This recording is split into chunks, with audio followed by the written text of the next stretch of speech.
I'm so glad that you guys are here for yet another week of hopefully interesting ASMR in a whispering format for you, and as always, talking about personal finance. So, you may have noticed behind me, I think this is the first time I've had my windows open, and you can see clearly that it is nighttime through the window, looking out into the parking lot. So, I do hope that nobody walks by and sees me sitting in my bedroom with this silly hat on. But anyway, why should we care what people think anyway, right? Yeah. When you're building wealth especially, we shouldn't think about what our friends think about us if we're frugal, if we are on a mission to build wealth. We're going to be talking about that this week, by the way, in terms of if you do want to build wealth, you have to act a little weird. I know. And your friends may laugh at you, but you know what? Who cares, right? Okay. So, on with the show.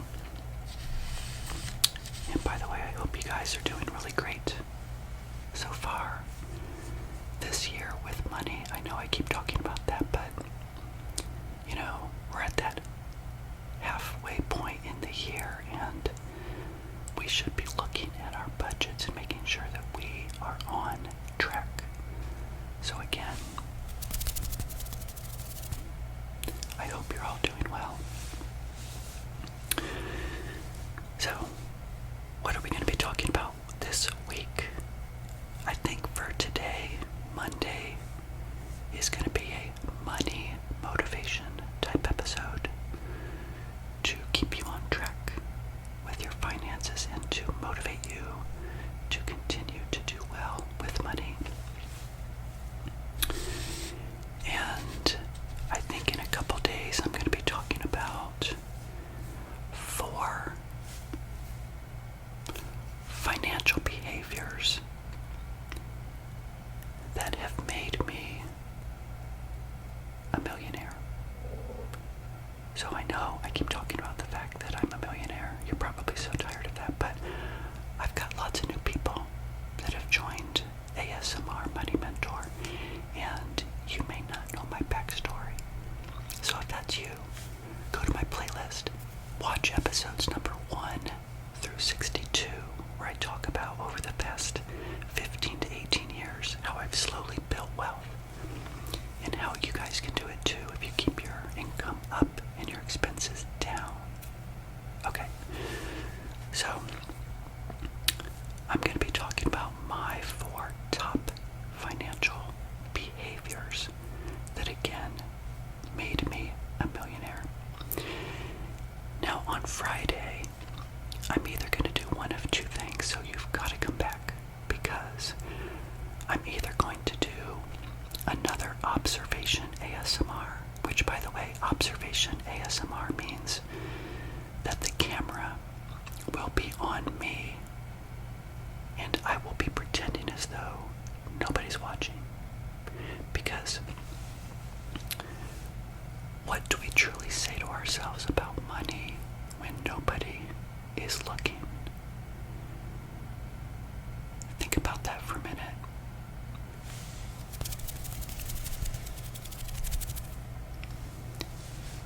As you're watching this episode right now, you may have earbuds.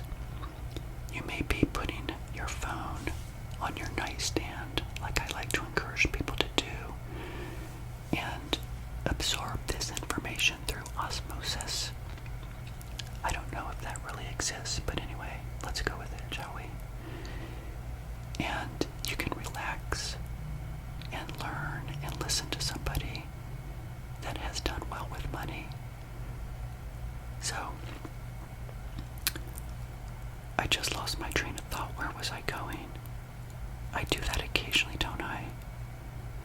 I was talking about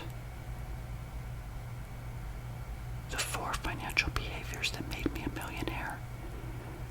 Oh no, I'm sorry. Observation ASMR. Okay, it's late. I'm more of a morning person. Did you guys know that? Did I ever tell you that? Anyway, so back to observation ASMR. That is, the camera is on me. I'm acting like it's not on me because, again, what do we say to ourselves when nobody's looking?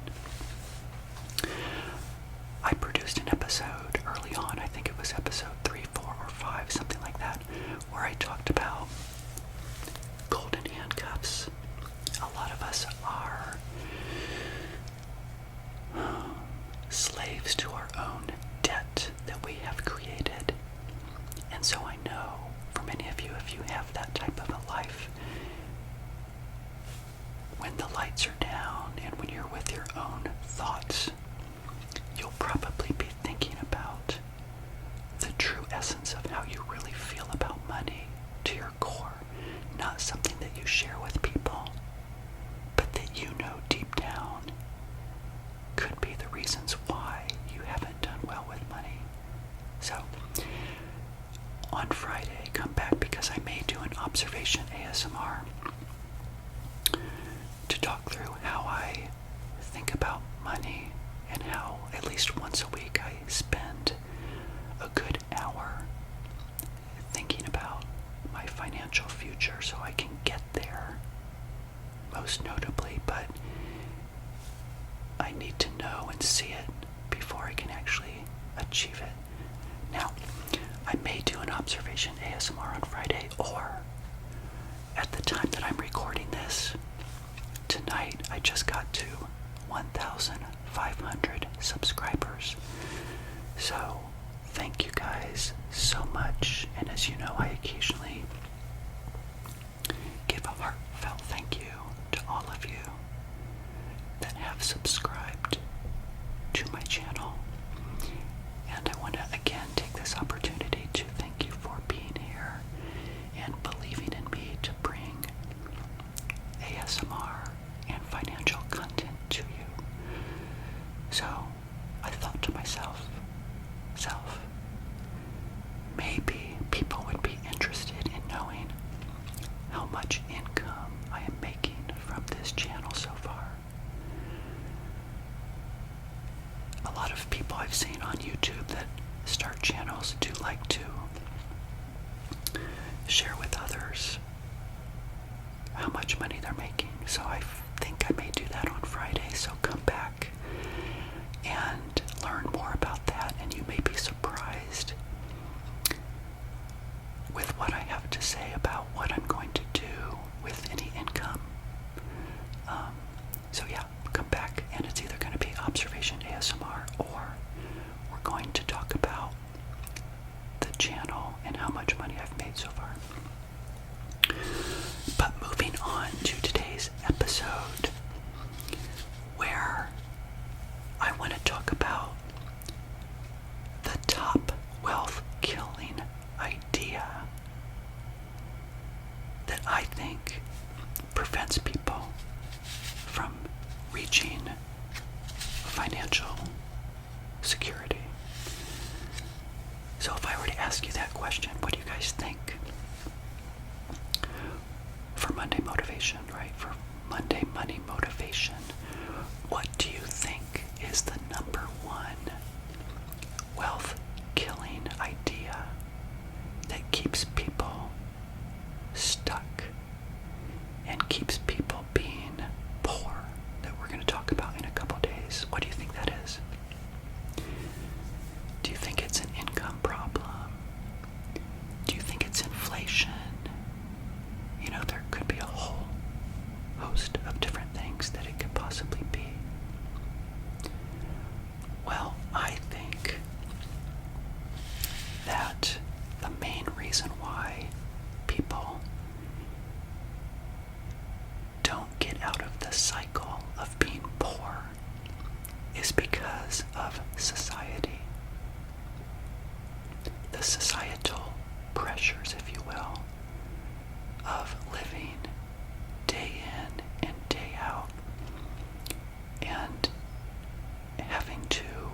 answer, I guess, to other people, which is not a bad thing per se. But I think that society definitely plays a huge part in someone's ability to build wealth. I mean, think about it. Social media. I know you guys are probably watching a lot of social media where you see your friends, your family doing all sorts of interesting things with money in terms of the lifestyle that they're living. And this is nothing new. It was before the internet, and it will be after the internet as well.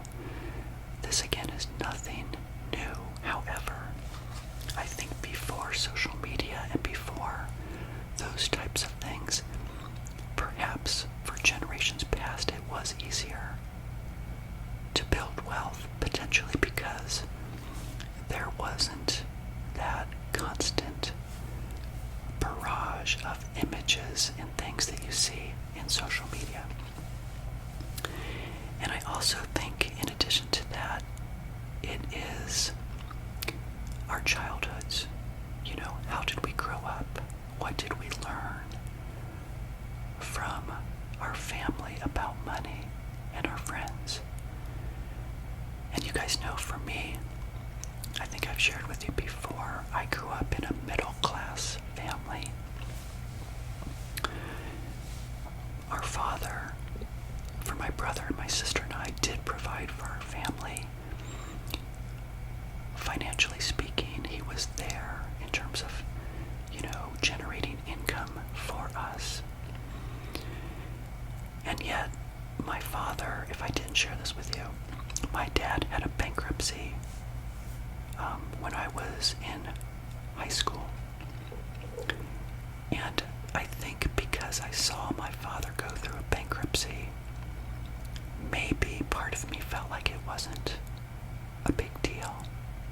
I'm not real sure. I still struggle with trying to figure out my own psyche of why I decided to claim bankruptcy at age 29.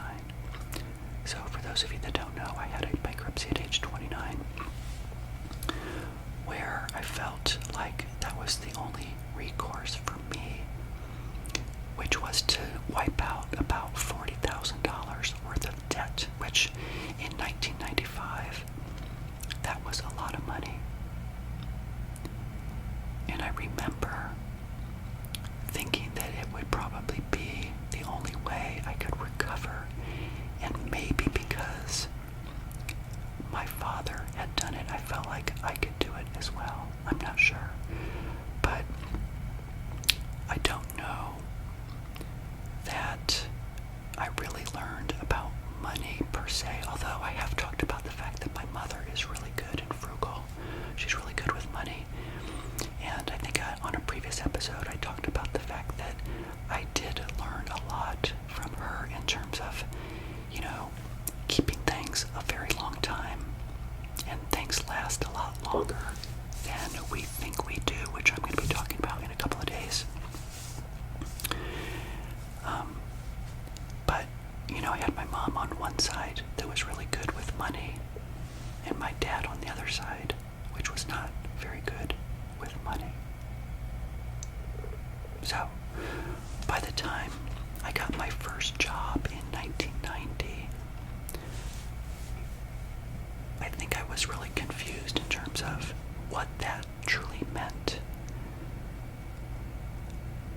I wasn't sure if I needed to live a certain way to act rich, or should I be good with money? And so I had a 5 or 6 year period in my lifetime when I was younger that I was just a financial train wreck. And I think it's important for me to share that with you, especially for those of you that are new to the channel. And I was able then to turn that around and make something of myself in a financial way, even though I had that bad experience in my early 20s and late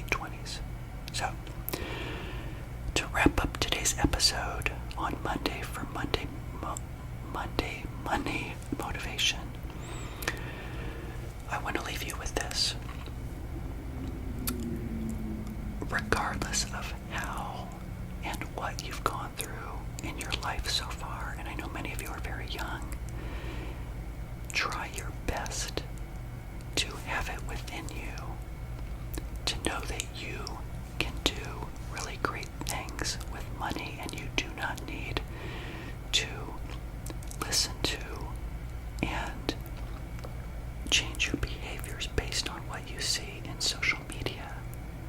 Don't try to live up to anybody's expectation other than your own, if that makes sense. Live your life and live your financial life so that you